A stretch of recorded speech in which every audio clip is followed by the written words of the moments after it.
Kong, ano ba? Ito ba talaga ay corruption-proof na budget for 2026? Do you believe that? Sa sinabi ni Chairman Representative Mika Swansing, this is people-centered budget. Napapangiti si Kong. Corruption-proof. Well, do you believe that? So, of course not.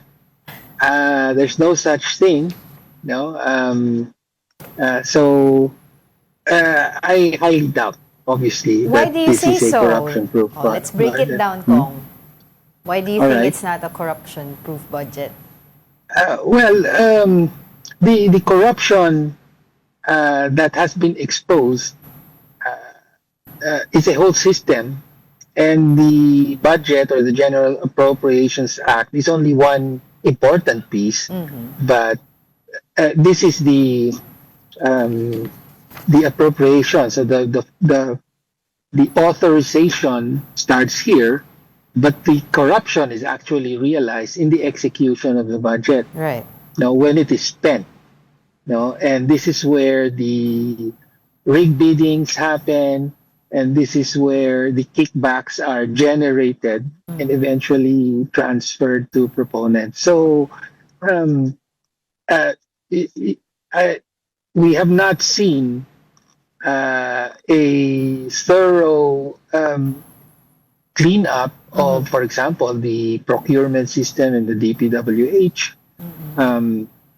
Important players such as the former secretary, Manny Bonoan, they have not been, he's out of the country and he has not even been investigated, even though the corruption that we're talking about happened under his watch.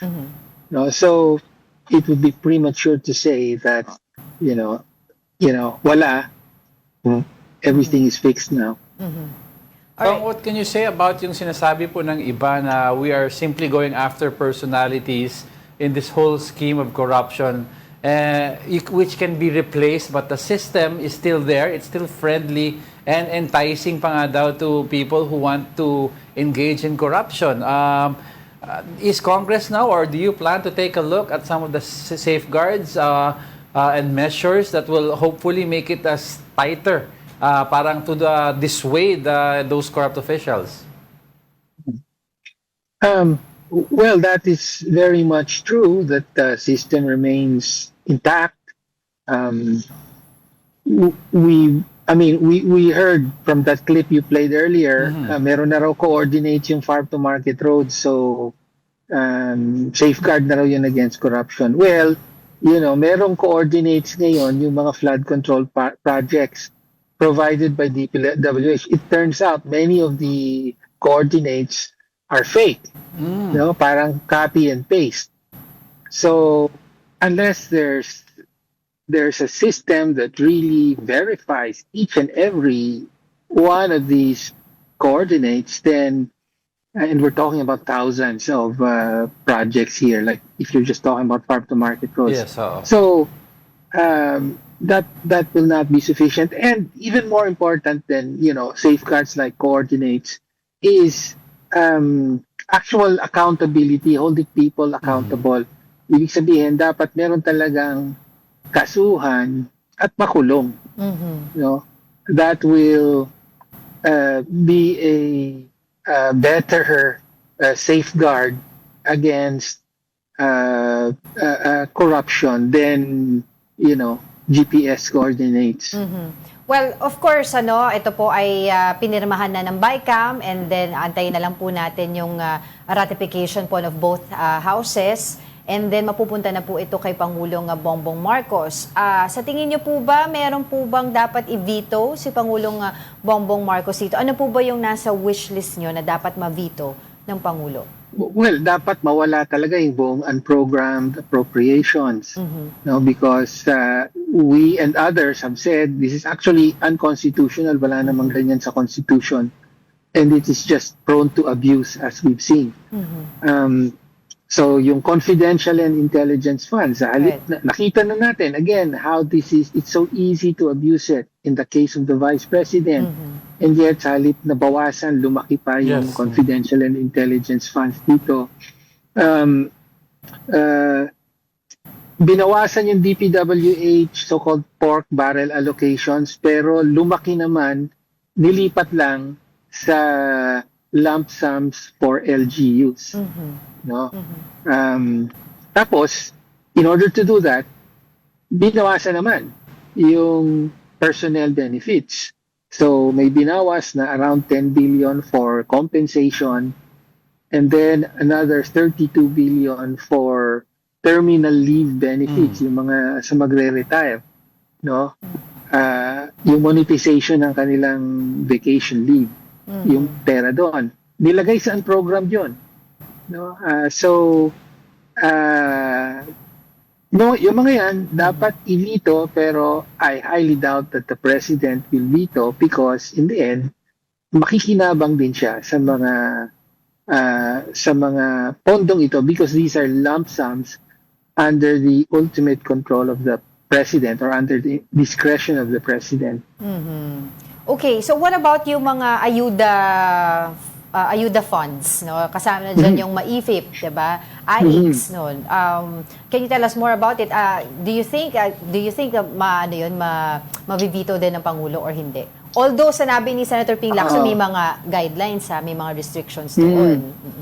So, dadagdagan pa nga yan ng BICAM. Right. So, sa halip na bawasan, dinagdagan pa by a little bit yung MAIFIP, that's medical assistance, yung sa DSWD, na ayuda, tupad, etc. Now, yung pinagmamalaki nilang safeguard daw dito is a new special provision, or new general provision, number 19. Supposedly, it will prevent political interference. It remains to be seen whether mangyayari talaga yon, no? Yeah. Kung totoo ngang matitigil na yung or ma-abolish na yung sistema ng guarantee letters for medical assistance or ayuda na basically ang nagde-determine ng beneficiaries ay yung legislator, whether that's congressman or senator, no? It remains to be seen whether that will indeed be the case. Yes, so, ibig sabihin po nun, kasi even si Senator Win Gatchalian saying na wala dun sa provision ng both of the Senate and House versions yung pagbibigay ng guarantee letters. So, ibig sabihin, this year, next year pala, there will be possibility na magbigay pa rin ng mga guarantee letters sa mga politikos. Well, yung sistema ng guarantee letter naman, that has always been an informal system that was first put in place during the Aquino administration in order to circumvent the Supreme Court ruling that supposedly abolished this. No, so informal system siya. Walang memo na nagsasabi na may ganyang guarantee letter system sa DOH, pero sinusunod. No, so kaya as I said, tignan natin kung yung special provision, which actually there's just one word there that says the elected officials are prohibited from influencing the distribution of medical assistance, financial assistance, and so on. Tinetechnical tayo sa salita. Pero kung may nagsabi kasi... isang salita, prohibited from influencing. So, yun na yun. It rests on that word. Pero kung may nagsabi kasi sa Senado, I don't remember who, in essence, yung provision na yun is maybe effective sa guarantee letter kasi it's the word guarantee that may influence. But sinabi rin na the word could be changed to recommendation. Oo. So paano to? How does the Supreme Court interpret this now? The Supreme Court ruling says that all post-enactment intervention by legislators is a violation of separation of powers, therefore unconstitutional. So yung guarantee letter system is definitely a violation. But kahit noon pa man yun ang sinasabi nila, recommendation lang naman yung I highly Kong recommend, or kay diba? Senator.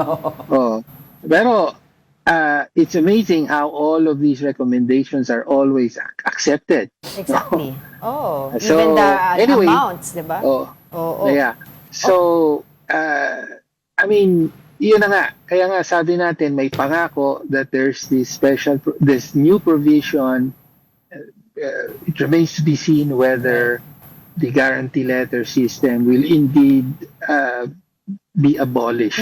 Pero sa Senado mismo, Kong, sinabi they cannot prevent daw the other senators from giving recommendations. That is within them in other daw. words, yun na yun. In other words, actually, they said the same thing way back during the PDAF, post-PDAF days. Yes. Sabi nila, wala namang problema, pwede naman mag-recommend.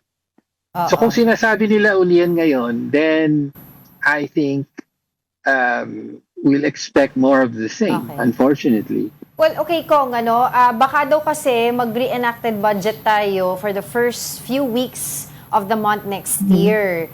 What do you have to say to that? Sabi naman daw ni Secretary Ralph Recto, mukhang hindi naman daw, the economy won't die because of that. Yeah, I mean, it's not the end of the world kung ilang araw lang na ma-reenact.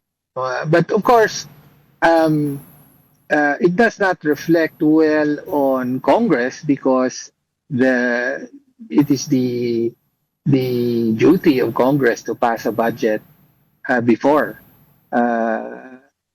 the year ends. No? So, mas ganun siguro. But kung ilang araw lang, hindi magiging malaki ang impact nito. Oh, well, maraming salamat po muli as always sa inyong oras sa ACT Teachers Party List Representative Antonio Tinio.